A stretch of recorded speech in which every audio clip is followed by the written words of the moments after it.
لیکن بہرحال یہ ترتیب جو بتائی گئی ہے وہ ذرا اس سے ہلکی ہے۔ 500 مرتبہ بتایا ہے، اس سے کم یا اس کے ساتھ ساتھ یہ دونوں ہو سکتے ہیں۔ سانس کے ساتھ اللہ کے ذکر میں جس وقت سانس اندر لیا جاتا ہے تو اللہ کہتے ہیں اور سانس چھوڑتے ہیں تو اللہ کہتے ہیں۔ ایک سانس جو اندر اور باہر آتا ہے وہ اس ذکر کو پورا کرتا ہے۔ یہ ایک ذکر قلبی ہے، زبان سے ادا نہیں کیا جاتا بلکہ دل میں ہوتا ہے۔ ذکر کے وقت تنہائی ہونا ضروری ہے، اور بھی چیزیں مددگار ہیں، جیسے اندھیرا ہے، تنہائی ہے، خاموشی ہے، ایسی جگہ ہو جہاں آمد وغیرہ نہیں ہو۔ بنیادی ذکر جو اللہ تعالی نے بتایا ہے وہ نماز ہے، اس میں یہ ساری باتیں ہیں، اللہ کا کلام ہے، پھر کچھ حرکات ہیں، کچھ اذکار ہیں، اور یہ ایسی جامع چیز ہے کہ ہر ایک چاہے وہ جاہل مطلق ہو یا ایک نہایتی بلند درجے کا عالم ہو اور عارف ہو، سب اس سے یکساں فائدہ اٹھا سکتے ہیں۔ یہ تو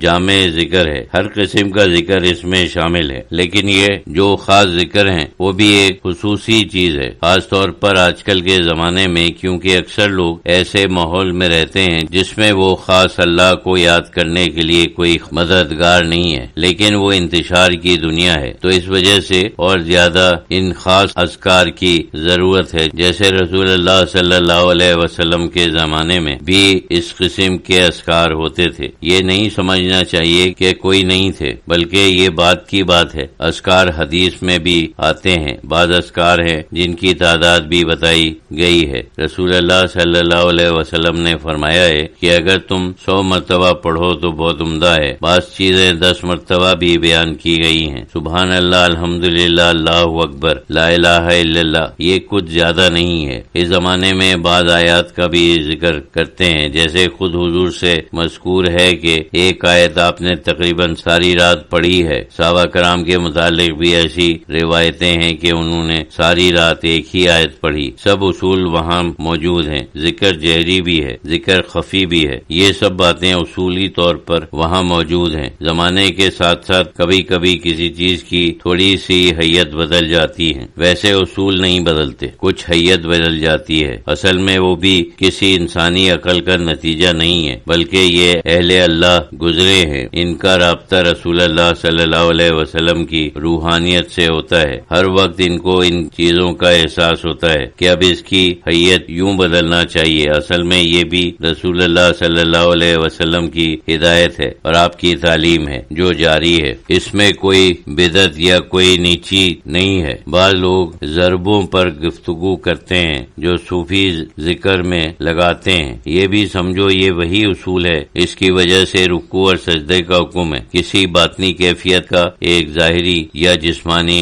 اظہار ہے۔ رکوع تعظیم کی ایک نشانی ہے اور سجدہ سمجھو اپنے آپ کو بچھانا ہے، فنا کر دینا ہے، خاک میں ملا دینا ہے۔ اس کا مطلب یہ ہے اصل میں یہ باطنی کیفیت ہوتی ہے، چاہے لیکن مدد کے طور پر ایک ظاہری شکل یا جسمانی شکل بنا لی گئی ہے۔ اس طریقے سے مطلب قلب کو متاثر کرنا یا قلب میں اللہ کا نام بٹھانا ہے، تو بار بار ہم اللہ کہتے ہیں۔ حضرت شہید اللہ فریدی رحمت اللہ علیہ نے قلب پر ضرب لگا کر بتایا کہ جیسے ہم بٹھا رہے ہیں، تو یہ وہی اصول ہیں، کوئی نیا اصول نہیں ہے۔ وہی اصول ہیں کہ جیسے ہم جب اللہ اکبر کہتے ہیں تو ہاتھ اٹھاتے ہیں، سجدے میں جاتے ہیں تو ماتھا زمین پر رکھتے ہیں۔ تصوف کو ہمیشہ عملی سمجھنا چاہیے، صرف باتوں کا کام نہیں ہے بلکہ عملی کام ہے۔ وہ اہل اللہ جو واردات قلبی سے ہوئے ہیں، اس سے وہ بعض نتائج نکالتے ہیں، لیکن وہ نظریات نہیں ہیں بلکہ حقائق ہیں۔ اس میں بڑا فرق ہے، یہ وہ حقائق ہیں جنہوں نے